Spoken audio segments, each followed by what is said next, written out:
Hi, this is Jim from Safetywars. Before we start the program, I want to make sure everyone understands that we often talk about OSHA and EPA citations, along with some other regulatory actions from other agencies, legal cases, and criminal activity. Everyone is innocent until proven guilty in a court of law. Proposed fines are exactly that, and they are often litigated, reduced, or vacated. We use available public records, news accounts, and press releases. We cannot warranty or guarantee the details of any of the stories we share, since we are not directly involved with these stories, at least not most of the time. Enjoy the show.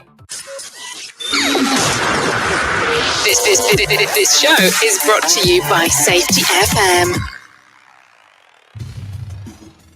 Hello, everybody. Broadcasting live from the border of liberty and prosperity and the highway to the north, this is Safety Wars. For Tuesday, November 7th, 2023. How's everybody doing out there? Where have I been? If you have been following my social media, my Facebook page, you do know that my mother has passed away last week. So that's where I've been. Been managing and dealing with that. And that's not what I wanted. Anyway, I want to thank everybody for all the condolences they sent, the thoughts and prayers, and everything else that went on there. I'm going to be dealing with a lot of that stuff in the upcoming weeks and months. We're planning on having some type of we had a funeral, but something on the air, something special in the near future here. So just keep posted on here. As we, if you're a longtime listener, on February 10th, 2022, we did a full hour show with an interview with Imogene Salva on her book,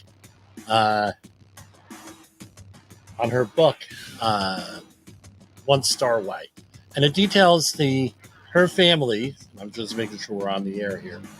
It details her family's struggles, and it was dramatized, or some of the things, because the details are sketchy, were filled in, right? But it was largely about 95% true. Everything in there about how Poland, the Polish people during World War II, sort of like what the Ukrainian people are going through in a lot of areas in the Ukrainian war, where people are expatriated, where they are taken away. Part of the Soviet and the Russian way of doing things is to expatriate people.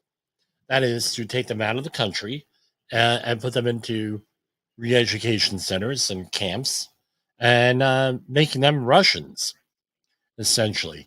And a lot of history behind that. There's not a lot of survivors yet around yet. My mother was 89 and was one of the younger peoples that survived this whole situation at the time. So just like with the Jewish Holocaust in Nazi Germany, we're losing a lot of those folks. So if you have any folks that are who have gone through a similar experience, whether it's in Eastern Europe, Southeast Asia, Burma, Myanmar, which is, I believe, what it's called now. Any of those situations, that's very important that you go and you talk to those people so you can then understand what is what that's about. It's stuff that's not in history books. There. A lot of what we do here at Safety Wars is inspired by my mother's story and the Polish people's struggle, and during World War II, and since then for things. So very interesting history, and I find myself being the historian for the family with this whole thing. Could be a good thing or a bad thing, I guess. Where I've had to read, and I've just said, just go listen to the February 10th, 2022 program with this. And I've referred to a couple of books along the way. Just, what, if you'll bear with me a minute here. The reason why we study history is so we don't have to repeat history. So we're able to analyze patterns. I believe it was Winston Churchill that said that history doesn't repeat itself, but it rhymes. Meaning it's sort of, you see the same things going on and on and on and on over and over again. And ever since the public has been aware of the resurgence of worldwide communism since the early 2010s, another friend of the program pointed this out on his program and was thrown off the air. Hopefully Jay Allen won't do that with me. But with the resurgence of worldwide communism here, people are becoming more and more aware and realizing what's going on there. Yes, I said something controversial. That's why I am the radio shock jock, right? The safety shock jock of the airwaves here. Now, the Friday before, what day was that? I don't have a calendar in front of me here. Let me break out the calendar. It was October 27th. We had sat down with the ASSP and we had some technical issues, but we had sat down with the local ASSP chapter and we had done the professional development conference here. That happened to be right up the street from me in Rockland County. And we talked about Introduction to Leadership, my Introduction to Leadership program, where I introduced the safety pyramid. The leadership pyramid. Right, we're safety people. We have pyramids all over the place. We have hierarchy of control, triangle. We have Heinrich's triangle. We have Bird's triangle. We have all these triangles and everything else diagrams. So we had leadership pyramid. And I had discussed that on the air here, but we also went out and discussed it on YouTube. I redid the video. So I did the presentation here on air, and then we redid the video, did a whole video, released that. We had overwhelming support with that video. I want to thank everybody for that. Again, if you want to hear this stuff live, in person, we're available for that. 845-269-5772 for the studio for my work phone, and Jim at safetywars.com. We're looking at getting some guests coming up, things of that nature. And we're going to go to commercial break, and we're going to talk about OSHA News and Views. As I have said to a lot of people, we cover a lot of stuff prior to it hitting the news. And there was one story today. My wife called me up when I was at in with a client today. Text message, my phone started blowing up, and I turned it off. Was along the lines of where it hit ABC News this morning on fall protection and fraud in fall protection. So anyway, and you know what? I got a new desk, and I'm getting every move I make here, right, is coming across the microphone. So that's not good. I have to be careful what I'm doing here. Anyway, okay, so we're going to go to commercial break, and it's Tuesday, so we have our hop message 2. This is Safety Wars, broadcasting to our brothers and sisters in the occupied territory of behavior-based safety. Get out your secret decoder ring. Here is your nightly message. Blame fixes nothing. Blame fixes nothing. Yes, that is Mrs. Posel there. In the professional safety community, communication and planning are just a few keys to your program's success. The question many practitioners have is, where do I start? Dr. Jay Allen, the creator of the Safety FM platform and host of the Rated R Safety Show, has built a global foundation to help you along the way. Go to safetyfm.com and listen to some of the industry's best and most involved professionals, including Blaine Hoffman with the Safety Pro, Sam Goodman with the Hop Nerd, Sheldon Primus with the Safety Consultant, Jim Poesl with Safety Wars, Emily Elrod with Unapologetically Bold, and many others. As individuals, we can do great things, but as a team, we become amazing. Dial into safetyfm.com today and surround yourself with a powerful force of knowledge and support.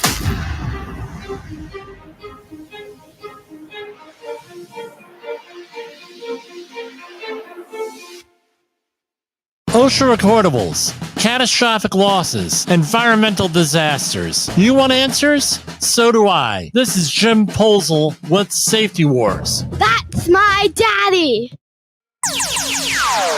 Safety Wars is streaming now.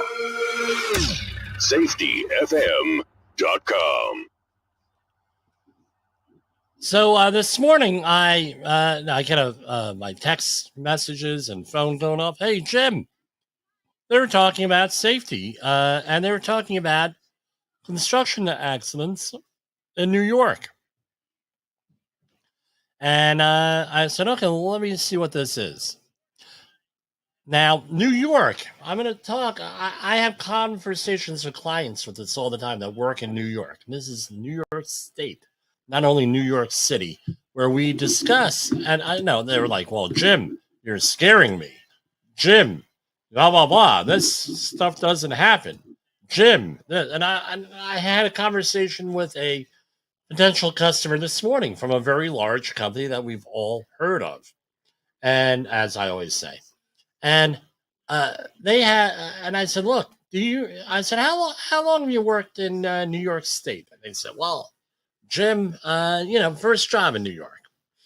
I said, well, if it's your, have they explained to you what we colloquially call the scaffold laws and some of the other laws here that are a little bit unique to everything? And they said, no, not really. They just threw me out here on the job. All right. In this case, it was a plant manager. And I said, okay, let me explain it to you. In New York, if you're the competent person, let's say for fall protection, construction, that sort of thing, you screw up your job, it's potential criminal prosecution under state law. And there's a whole bunch of stuff out there on that. I said the same thing is with these two laws we're going to be talking about. One of my neighbors is an attorney. Him and his wife are both attorneys. And a big chunk of their work has to deal with these two laws. And I said, well, how do you advise people on this stuff? As he says, it's real simple, Jim. Real simple how we advise people. We make sure that paperwork is filed on time, and we go to court. If we can't reach a settlement, obviously, and then I tell them to make sure they bring their checkbook because they ain't going to win this. And this is part. And I said, well, how much are we talking? He says, well, now it's millions of dollars here that they were talking about here with everything. I said, really? Millions? He said, yeah, millions of dollars. So, wow. Now we know why it's so, pardon me, it's getting in the way. Now we know why things are so expensive here. So, yeah, I got check this out. Up and down on the desk, right? I got it for free. We'll see how it works. And as you know what they say, the most dangerous things in life are free. But anyway, no, that's basically it. You're not going to win these cases. Very difficult to win, especially if it's a jury trial here. So this is 7 on Your Side investigates fake construction falls in New York contributing to rise in rent and home costs. This is from WABC in New York, the TV station, not the radio station. The 7 on Your Side investigates team that has learned about a scam involving fake falls in New York that is costing everyone from construction companies to homeowners and renters The owners of several restoration companies in New York City tell Eyewitness News they have been receiving false claims from workers who say they fell while they were on the job. I'm not going to mention the names here of the people. I don't know if they want to be outed to the whole world here. We're finding in some cases that they never even worked on the job site, said a vice president of a company. They're just looking up permits and job sites and filing claims. Another owner said he rarely used to get fall claims, but in the last several years, he's getting 1 or 2 claims a year. I used to pay maybe 300 G's in a year in liability insurance. Now I pay $2 million. The contractors have to pass on the costs of the higher insurance premiums to the building owner, who then has to pass along to the homeowner and renter. They're paying for it every day. James Fenneman, adjunct professor at St. John's University School of Risk Management, said it's a silent tax that they don't know about. So when they have a rent increase or maintenance increase and it goes up 12%, 4% of that may come from insurance. Construction industry insiders believe the bogus claims are happening because of New York labor law, which dates back to the late 19th century. New York labor law 240 and 241, which was established in 1885, makes the property owner or construction employer fully liable if a worker falls from any height and is injured. So not only do you have to deal with workers' comp issues, you also have to deal with this.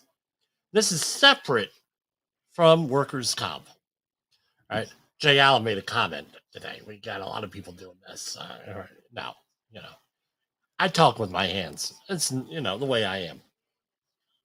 So the worker bears no responsibility for the fall under the law. If you can see me on the podcast, I put my hands in front of the camera. The worker bears no responsibility for the fall under the law, although some appellate court judges have denied plaintiffs' claims under the law. Yeah, very few. Again, remember what it says. Appellate court judges. Means it went to trial already. Right now it's being appealed. New York is the only state with such a regulation. The company owner said his company does jobs in Connecticut and New Jersey, yet the company has no claims in those states. In other markets, like New Jersey and Connecticut, you'll have a myriad of contractors in the same type of work. Same materials, some labor. In some cases, the same labor. Same everything will be half the price of that in New York, and that's mostly driven by insurance costs. We will never have these incidents in New Jersey or Connecticut where we do probably the same amount of work, said another owner. Eyewitness News obtained videos and documentation related to 2 recent falls from construction sites. A Bronx-based restoration company said it received a claim from a worker who said on September 20th he tripped and fell while working on a job on West 190th Street. The worker said in workers' comp claim that he hurt his neck, back, knees, and both shoulders. The company says the worker had been let go a month before and wasn't even supposed to be at the job. Eyewitness News reviewed the surveillance video. Now, this is where it gets really good, guys. And it shows the worker come down a ladder, take a few steps, and then sit down on the sidewalk. The worker does not appear to trip or fall. A few seconds later, another worker comes down the ladder and helps the worker get up and limp away. A person shared surveillance video of 2 men appearing to conduct a fake fall in front of his house. A person, the property owner, has work being done on his front porch, which is elevated 1 floor above the ground. Video shows 2 men walking down the street and lying down right in front of Ross's property, directly below the porch construction work. Moments later, someone in the neighborhood captured cell phone video of EMS responding to assist the 2 men. The men appear to be badly injured, and you can see EMS crews take out a neck brace to wrap it around one of them. They also have a stretcher nearby. I'm sure maybe a lawsuit is going to come up, the property owners said. It seems like they told EMS they fell from the platform up there. One of the company owners mentioned in the story is currently trying to fight at least 5 fraudulent claims. The claims have not yet gone through the courts. They have the potential to cost the company millions in damages. All these cases happen when no one is looking, no witnesses, and no camera shots. It goes on and on and on. So here we have, since 2009, The New York State Legislature has considered a bill aimed at adding a comparative negligence standard to Labor Law 242-241, but it never has passed. So it forced workers to bear responsibility for their own falls in certain circumstances. I tell you what, this is, behavior-based safety, right? Blame the worker. See where there's going to be abuse on this one, if that ever goes through. The New York Committee for Occupational Safety and Health about labor law was reached at that Labor Law 242-41 and the allegations of fake falls. The committee has long advocated for the law as a way to protect workers. Quote, and this is from a government official, so we will use the name. Quote, falls are the leading cause of construction site fatalities. New York City Occupational Safety and Health Executive Director Charlene Obenauer said, our laws provide victims the right to a day in court and an opportunity to prove their case. If a contractor follows the rules, make sure safety is a priority, they won't pay a dime. And I believe that's a government official at least, right? Obenauer says construction company workers are going after the labor law to get off the hook for claims they should be covering. They're putting their bottom dollar above the welfare of hardworking laborers. Now, here's a question. How do you manage something like this? Do you think? How does this need to be managed here? I tell you, the rise of video surveillance, one way, but do you really want to work at a facility where you're on video all the time? I mean, that's not exactly a happy place to work, to always be on video. And people have big issues being on video here with the with things. So I know what we do. If it's legal, we wear body cameras. Not the only one. A lot of safety contractors, especially in New York State, wear body cameras. I have one client that will not take any, as a general contractor, they will not take any feedback from a third-party safety person or even their own safety people unless it is on video or a photograph or something type of absolute written proof. And now that we know that that's what we have to deal with going into it, it really is not that big of an issue for us to do.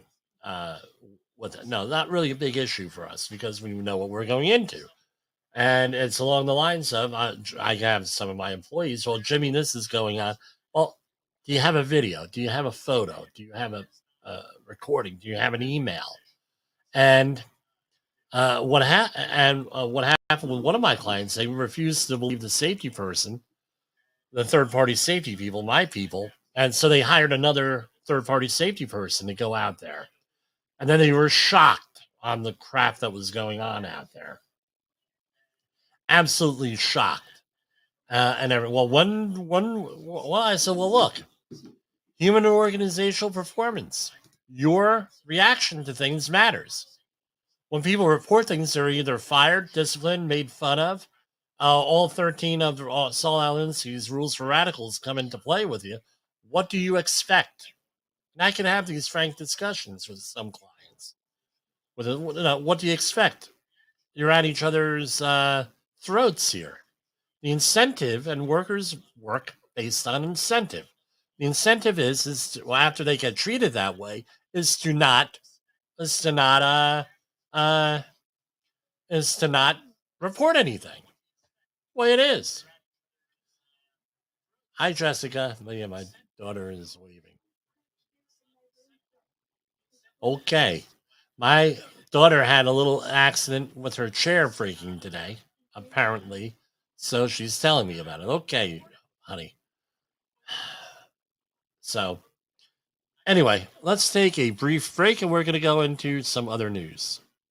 Have you listened or watched the Safety War show? It does stream live on the radio and on the streamer-emers that we have. So if you have not taken a listen to Jim Poesl and what the hell he's doing, every evening with Safety Wars, I would strongly encourage you to take a view or take a listen, whichever option is available for you, and take a listen to what the hell he has going on. It will take some deep dives and some information that you might be interested in. In a world where danger lurks in every corner, one man stands as a beacon of hope. Jim Poesl, a veteran safety expert with over 3 decades of experience, now bringing his knowledge to you with Safety Wars. Engaging, informative, and always relevant, that's Safety Wars. Join a safety revolution with Safety Wars, available on Spotify, Apple Podcasts, YouTube, and wherever you get your podcasts and videos. Anyway, we are back. You are listening to Safety Wars. Tomorrow's Safety Today. Okay, now, so we're going to go into some news releases here from the Department of Labor. OSHA News releases. This is coming up to you from Region 5. This is from last week. I know we're going to be catching up on things here over the next few days. U.S. Department of Labor investigates and cites a Wapaka foundry after 2 workers suffer an amputation injury in 11 days. Fines the company $234,000. Federal investigations into how 2 employees in the mill room at a Wisconsin foundry suffered amputation injuries within 11 days of one another in April and May 2023 found that I'm not going to say this company again violated federal regulations for control of hazardous energy.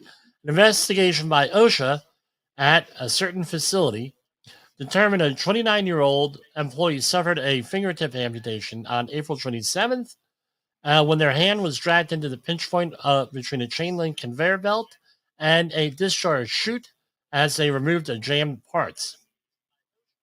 I mean, this is a big issue with conveyors. So you have conveyors, you have to have some type of way of unjamming them. And hopefully it's not with a hand or foot.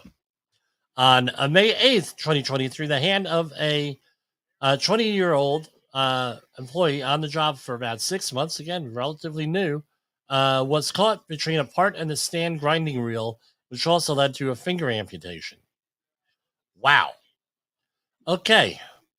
Let's go. There was 2 repeat and 6 serious violations, assessed at $234,385 in proposed penalties, and of course, everyone's innocent until proven guilty, and things get vacated and everything else with this stuff. So let's see what we have here. We're going through, and again, I don't read these flyers, so you're getting my pure raw reaction here with this. All right. This is a lockout tagout. Citation 1, item 1A. It's the lockout tagout. Again, the procedures shall clearly and specifically outline the scope, purpose, authorization, rules, and techniques to be utilized for the control of hazardous energy and the means to enforce compliance. And it lists a whole bunch of other stuff. This is here the employer failed to clearly identify all the steps necessary for lockout tagout. And that's the long and short of it. $15,625. Citation 1, item 1B. This is $0, no inspection of the procedure to do that. Citation 1, item 2. The employer shall provide training in lockout tagout. And I'm not going to read the whole thing. $15,625. Citation 2, item 1. This is $85,938. This is a repeat serious violation. And again, the established procedure for the application of energy control did not cover the actions listed in and was not done in sequence as required by 1910-147. And this was on 2 occasions, on April 27th and May 12th. With this, and it was previously cited for this in September 22nd, 2022. They got him for $85,938 for a total of $117,000 on that set of violations. Now we got the second set of violations that they have here.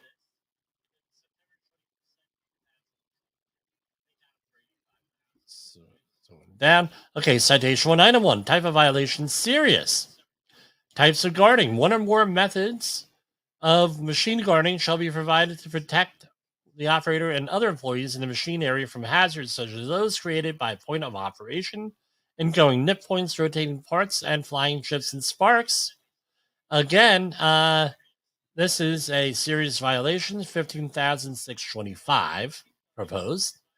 The work rest on the grinding machine. So the work rest has to be within 1/8 of an inch of the grinding wheel when you're on a, let's say, a pedestal grinder. I had a client one time remove the grinding, the rest completely, the guarding and everything on a pedestal grinder, and they were using it that way for the longest time. That cost them a lot of money. Believe me, they call me ex post facto. Hey, what can we do about this? Well, take that grinder and throw it in the garbage, because you get caught with that again, it's a repeat violation. And then so, well, what does that mean? I said, well, that means you're going to get like $100,000, $100 and some $1,000 fine. Is that grinder really worth it? No. Okay, well, but what happens is, as the grinding wheel gets ground down, the rest has to be adjusted to come closer and closer to that grinding wheel to keep it at 1/8 of an inch. And by the way, OSHA, this is one of those things where if OSHA goes out there and cites you for this and looks at a pedestal grinder, you better have a tape measure with you so you can measure that to make sure it's 1/8 of an inch. Otherwise, you have a problem. If they call it 1/8 of an inch, guess what? It's 1/8 of an inch. If you go out there and measure it with them and you say, well, it's 1/8 of an inch, but you're saying it's 3/4 of an inch, it's 1/8 of an inch. Now you have something to argue about, right? 29 CFR, next one, citation 1, item 3. This is 12,278. Here we go. 29 CFR 1910-303. I'm not sure I know this one. B6. Deteriorating agents. Unless identified for use in the operating environment, no conductors or equipment shall be located in damp or wet locations or exposed to gases, fumes, vapors, liquids, or pardon me, or other agents that have a deteriorating effect on the conductors or equipment, or were exposed to excessive temperatures. So the environmental conditions were not for this, right? And you try to have wet conditions, apparently. This one's citation 1, item 3B. Flexible cords shall be connected to devices and fittings so that a strain release is provided that will prevent pull from the being transmitted to joints or terminal screws. That was 0. Citation 1, item 3. This is also 0. They have to have an inspection program for portable cords, for extension cords, for a grand total of $45,528 on that. And we have another set of citations here.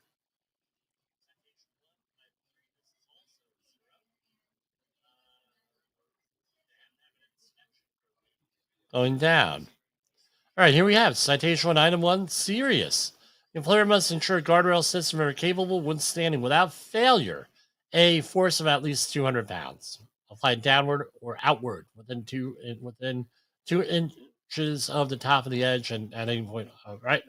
So again, here we have guardrails not installed, 12,278.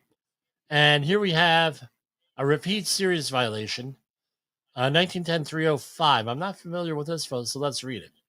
Unless specifically permitted otherwise of this section, flexible cords and cables may not be used for purposes prohibited in paragraphs A through F. I gotta read this. On or about May 12, okay, an extension cord near a certain operation was used as a substitute for the fixed wiring of a structure when it was provided power from an outlet to the operator's radio system through a power supply.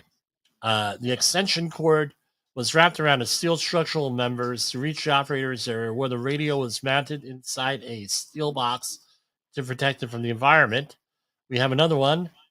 An extension cord was used as a substitute for the fixed wiring of a structure, but provided power from an outlet to a retractable, flexible cable reel outlet. Cable reels are used in the area to power items such as, but not limited to, conveyors and non-destructive test machines. They were previously cited for that. It was corrected during the inspection, though, so it was $61,391 proposed.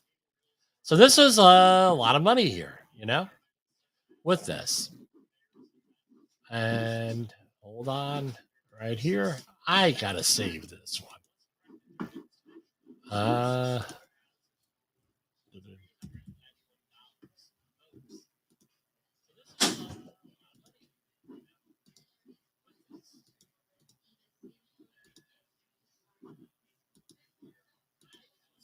All right.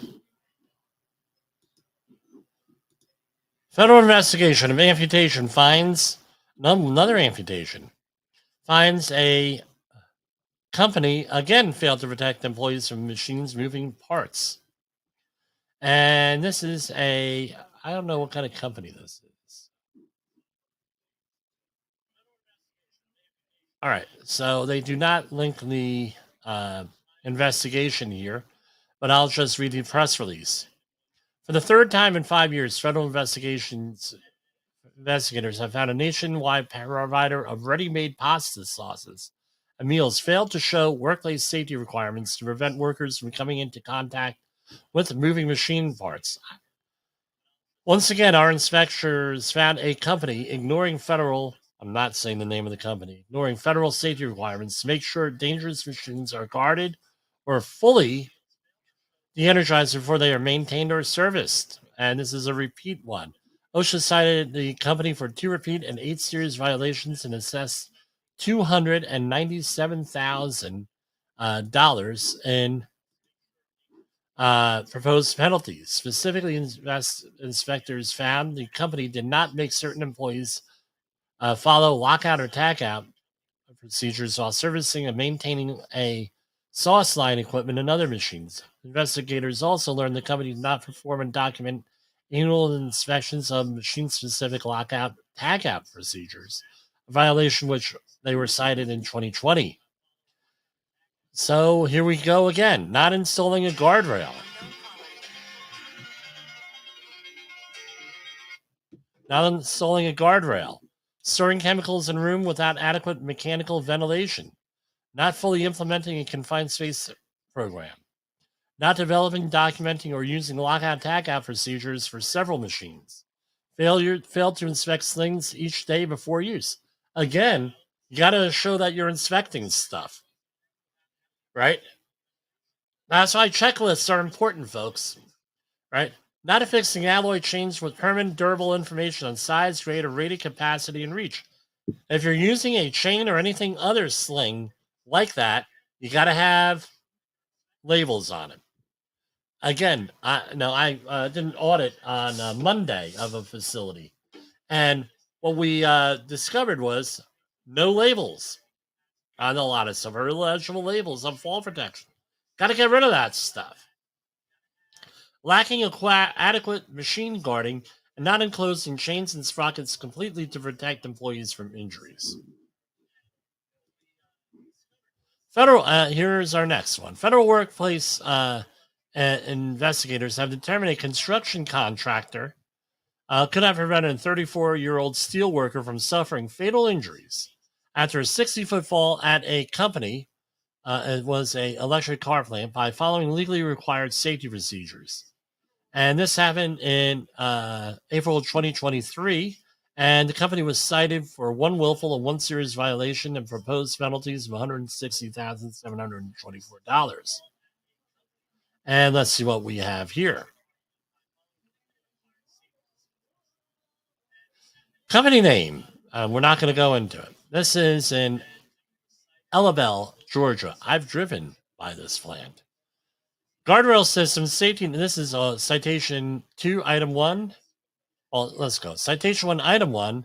Serious. Personal fall arrest systems are not inspected prior to each use for wear, damage, and other deterioration and or defective components were not removed from service. 40, again, you got to inspect this stuff. Citation 2, item 1. Guardrail systems, safety net systems, and fall arrest systems, positioning devices, and other components did not conform to the criteria in 1926.502. That means that's all, no, you have to use proper equipment, proper tools, that sort of thing with fall protection. On April 29, 2023, the employer exposed employees to fall hazards in that a self-retractable lifeline was not capable of resisting sharp edges connected to limit the free fall distance to less than 6 feet, not inspected prior to use, and was used with a defective body harness, and notable indicators of damage and deterioration. $156,259.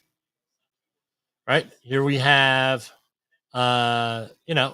total of $160,000 here. Okay, so one was, let me get this straight, not inspected, no proof of inspection, and the other one was improper equipment. So they were using a regular, I'm just reading into this a little bit, they were using a regular lanyard rather than a leading edge lanyard on this. Yeah,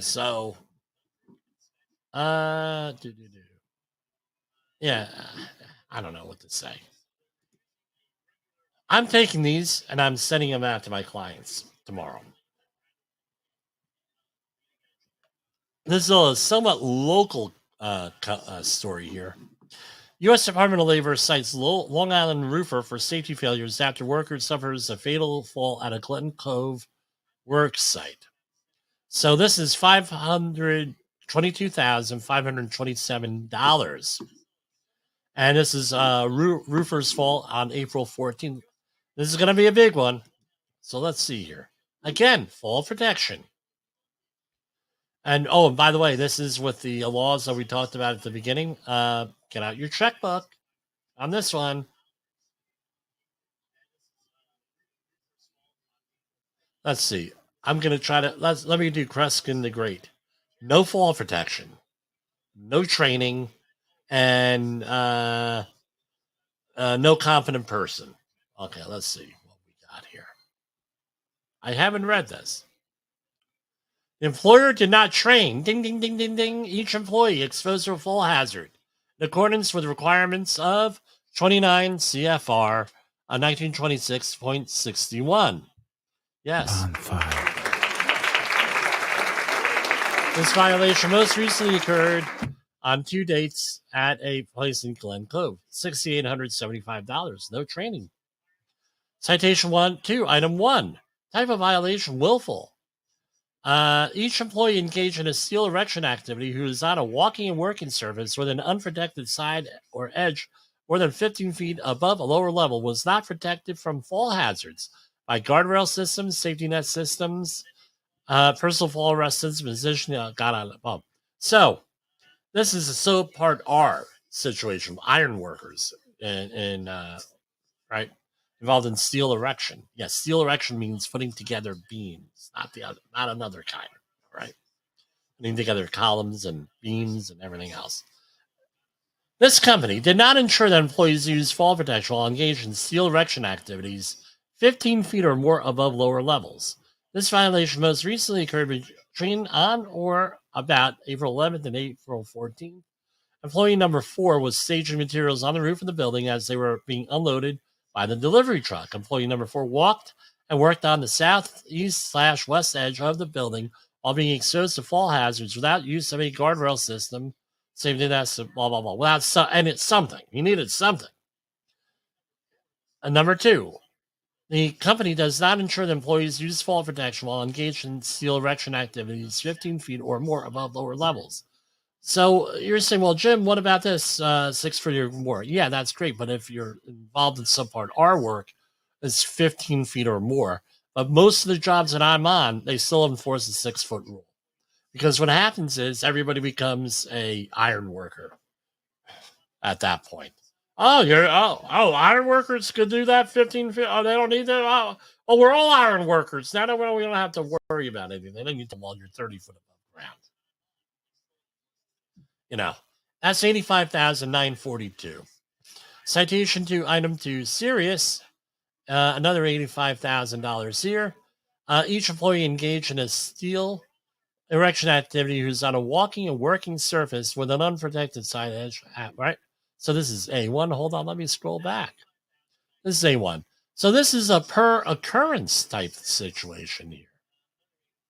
Right? Well, we covered back in March where they're doing, no, normally these would be commingled.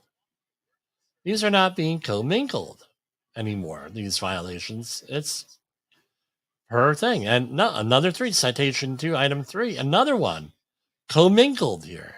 Not commingled, they're separate. That means there was another employee. Now we're at $85,942. And here we have 29, another one, item 4, same thing, another 85,000. Item 5, another 85,000. Item 6, another 85,000. Same one, 1926 760 A1, for a grand total of $522,527. So we have 1, 2, 3, 4, 5, 6 willful serious violations, all because they weren't enforcing the fall protection requirements. Golly! Shazam! Name the classic TV show that came from.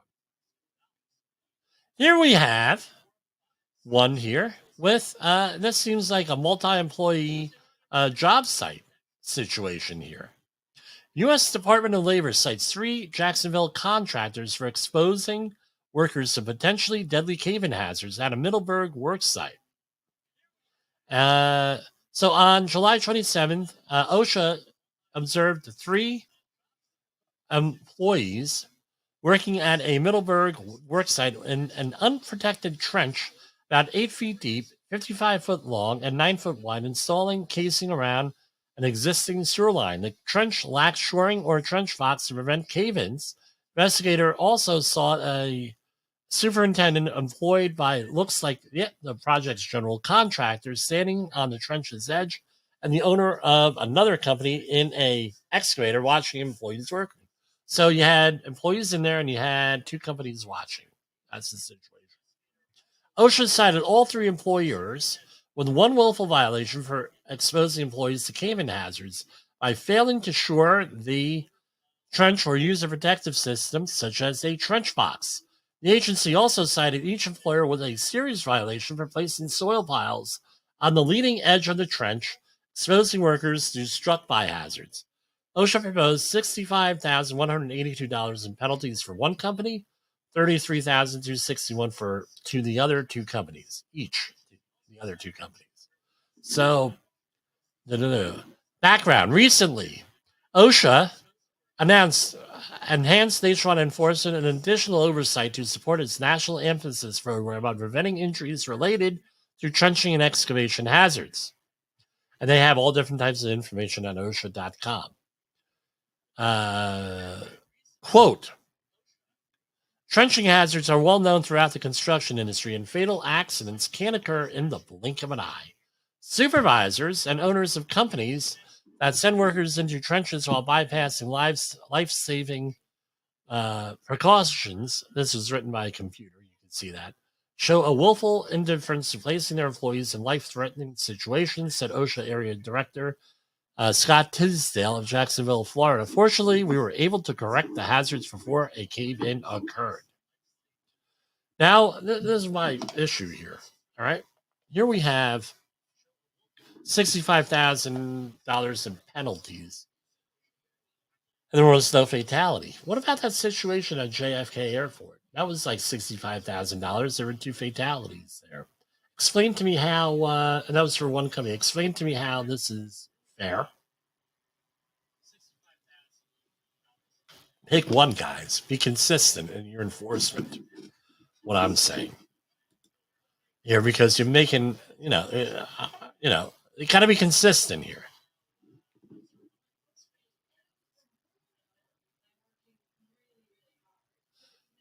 Here's another one here. Now this one looks like it needs a little bit. Oh yeah, we have a copy of the violations here. I'm sorry for that last story. Here we go. For one company, citation 1, item 1, excavation thing. The employees are not protected from the excavator or other materials that can pose a hazard by falling or rolling into excavations. That was $2,678. Citation 2, item 1, each employee in a cave-in was not protected by cave-ins by a adequate protection system, 62,504. Right? And here's from the other company. Company number 2, it was type of violation serious. Employees are not protected from an excavator or other materials or equipment that can pose a hazard by falling or rolling into or by a combination of both if necessary. Again, spoil piles are placed on the leading edge of the trench. $2,009 for that company, company number 2, and no trench box, $31,252. And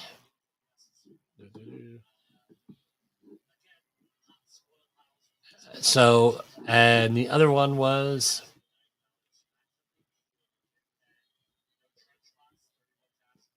the same thing. Trench boxes. So let me go back here. Did they all get 65? And the article is wrong here. Okay, contractor 2 and 3.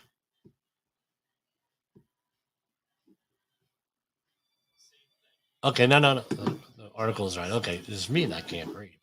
So the general contractor got the biggest fines here.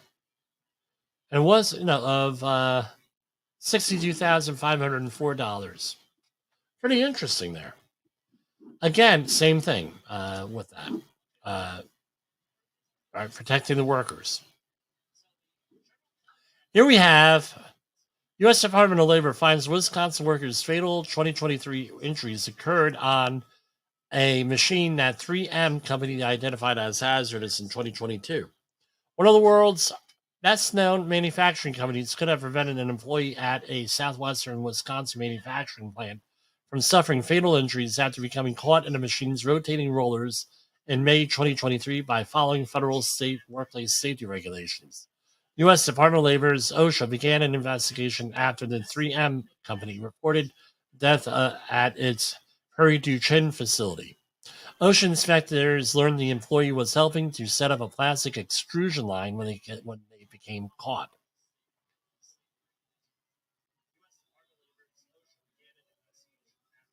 Okay, so was a one worker killed or more than one? Because it says when they were caught, when they became caught.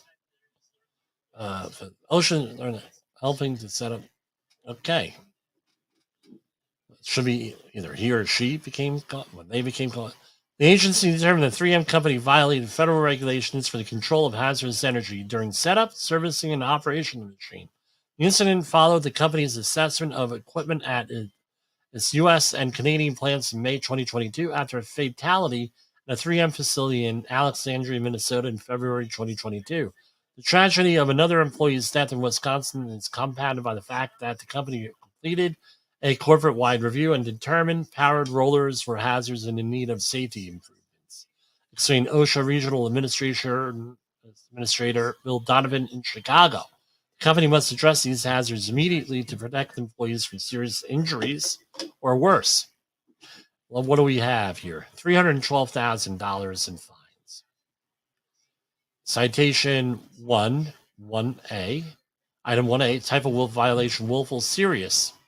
Procedures are not developed, documented, or utilized for the control of potentially hazardous energy when employees are engaged in activities covered by this section. Goes on and on and on. $156,259. Citation 1, item 1B, willful, serious. The established procedures for the application of energy control did not cover the action listed in and was not done in sequence. Again, they didn't even have them for this one, apparently. 0 on that. Citation 1, item 2. Willful, serious. One or more methods of machine guarding was not provided to protect the operator and other employees in the machine area from hazards such as those created by point of operation, ingoing nip points, rotating parts, flying chips, or sparks. $156,259 for a grand total of $312,518. And let's remember, all this stuff could be appealed, vacated, litigated, and everything above. So this is not like the last word on any of these stories that we showed here. What's weird is that there were a lot of them were from Wisconsin. So anyway, let's take one last commercial break, and then we will be back. Is your safety training old, stale, and hackneyed? Is your safety trainer still preaching a warped version of behavior-based safety? How about safety training that actually addresses your hazards in your workplaces and is not standardized baloney from 25 years ago? Contact the Safety Wars team at safetywars.com or call Jim Poesl at 845-269-5772. Remember, if you're receiving this message, you are the solution.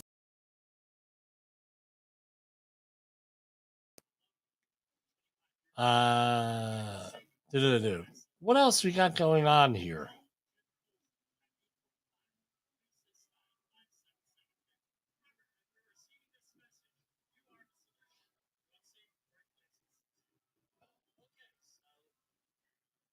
Okay, here we have a list. Jay Allen does lists. I'll do a list. He does them better than me, though. Percent, this is out of the U.S. Sun. Brits are among the world's biggest binge drinkers, figures show. We rank 33rd out of 33 wealthy nations on rates of heavy episodic drinking, ahead of countries including Germany and Austria and Ireland. So here we go. This is percent of people who had 6 or more drinks in one sitting in the past month. Denmark, 37% of people have done that. Romania, 36%. United Kingdom, 35%. Luxembourg, 35%. Germany, 30%. Belgium, 28%. Australia, 26%. Ireland, 25%.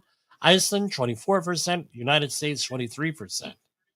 Wow. Binge drinking. Who would have guessed Denmark? Denmark and Romania. Romania, I could, okay, it's Eastern Europe. That's a different animal, believe it or not. So, I don't know. I think that we should compare what some of the health situations are in those countries also. Are they happy mentally? Or I don't know. Should be. They're drunk all the time. I don't know. Not all the time. Wow. What else we have here?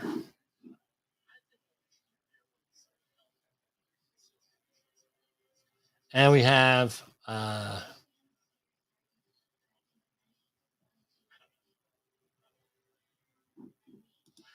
don't know. Are we all comfortable with all the anti-Semitism out there in the war? The rise of the neo-Nazis again? I've told people that these people exist for a long time. I wasn't believed. So it's very frustrating on this, with all this stuff. And let's see how much time we have. And I think we're just going to call it a day. We will be seeing you. I don't know if I'll be on the air tomorrow. Again, cleaning up with the mess that, you have when a loved one dies. That's what I'll be handling tomorrow. So I don't know if I'll be on the air or not. So for Safety Wars, this is Jim Poesl. I'll see you when I see you.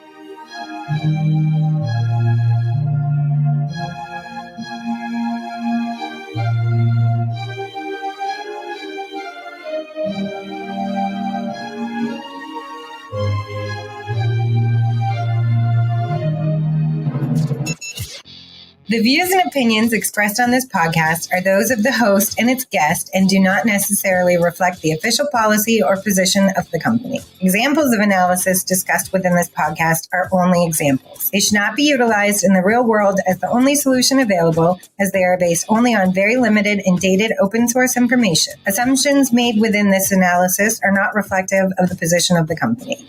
No part of this podcast may be reproduced, stored in a retrieval system, or transmitted in any form or by any means, mechanical, electronic, recording, or otherwise, without prior written permission of the creator of the podcast, Jay Allen.